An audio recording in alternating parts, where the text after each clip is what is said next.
Yeah, myself is Ravi Kumar. I am a software engineer.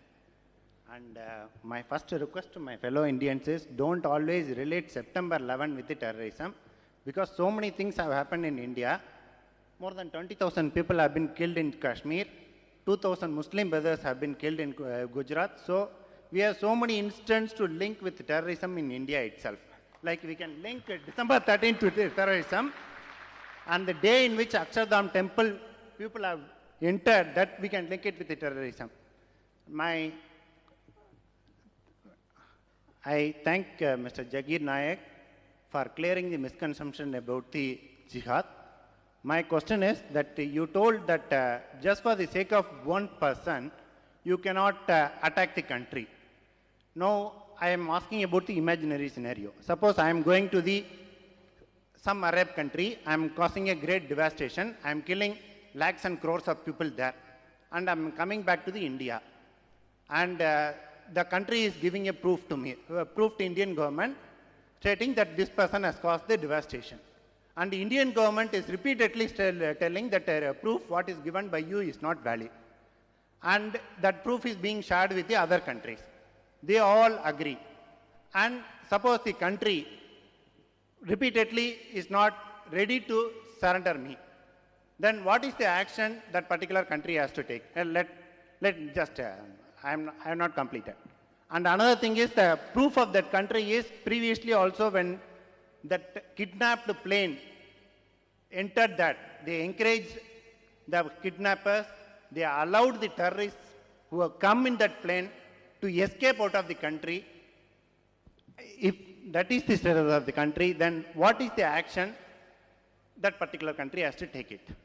You are telling, suppose I have come, after causing a devastation, I have come back to India, Indian government is not ready to surrender me, and the proofs have been given, and Indian government is repeatedly telling the proof what you have given is not valid. What is the action that country has to take?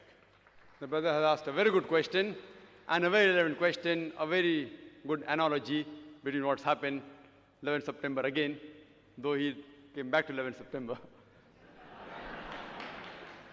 Analogy is very good, that he as a person goes and crosses an Arab country, kills thousands of people, devastation comes back, and the Arab country gives proof to the Indian government does not accept. Mullah Omar again, he's not my friend. He told USA, give me proof. And the USA government could not give proof. They shared it with Tony Blair. They shared with Musharraf. Musharraf is saying that I have got enough proof. I have seen the proof. When you're asking the Afghanistan government to give the culprit, the Afghanistan government is telling me at least give us proof, and they could not give proof to Afghanistan government, and they're sharing it with Tony Blair. It is illogical. That means there's something fishy in the proof. Till today, Osama bin Laden is prime suspect. It's only hypothesis. The proof should be solid proof. And if they had given solid proof that Osama bin Laden had done it, Afghanistan had to hand over Osama bin Laden. Which they didn't do. If you do something to the Arab country, an Arab country gives proof, and if Indian government objects, then you can go to the International Court of Law. Where is the International Court of Law taking place in case of Osama bin Laden? Where is it? Where is it? There are international guidelines. Do you know the rule of international guidelines? If suppose there is an extradition policy between the foreign countries. For example, if a person like India and UK have an extradition policy, if any criminal of India does a crime and goes to UK, they can ask for the criminal back. And one of the examples is Nadeem. You know Nadeem, the music director.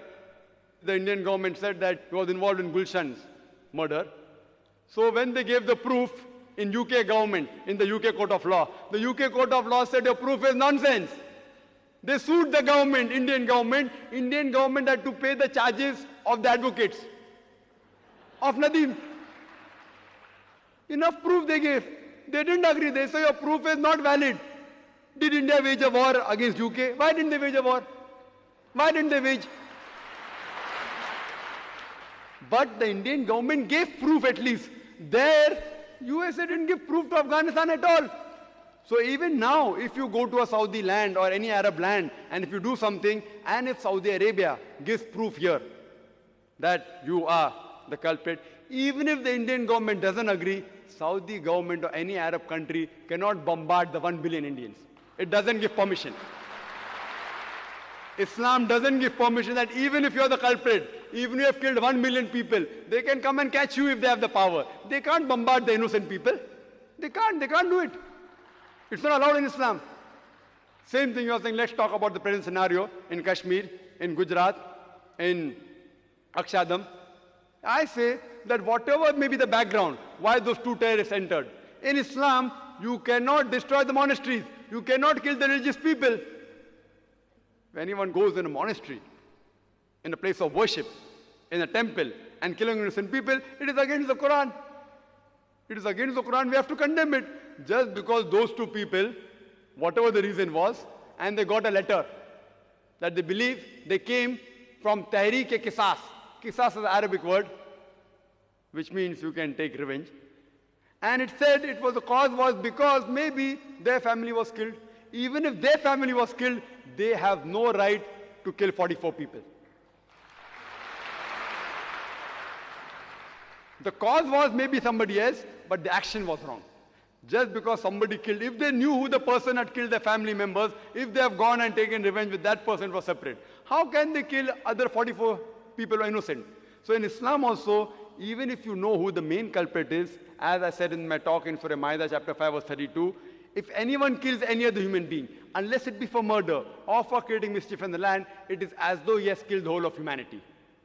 Only if you know who the person is, if he has done mischief and done murder, that is the only way that you can kill him. For no other reason can you kill anyone else. Islam condemns that as though you have killed the whole of humanity. Hope that answers the question.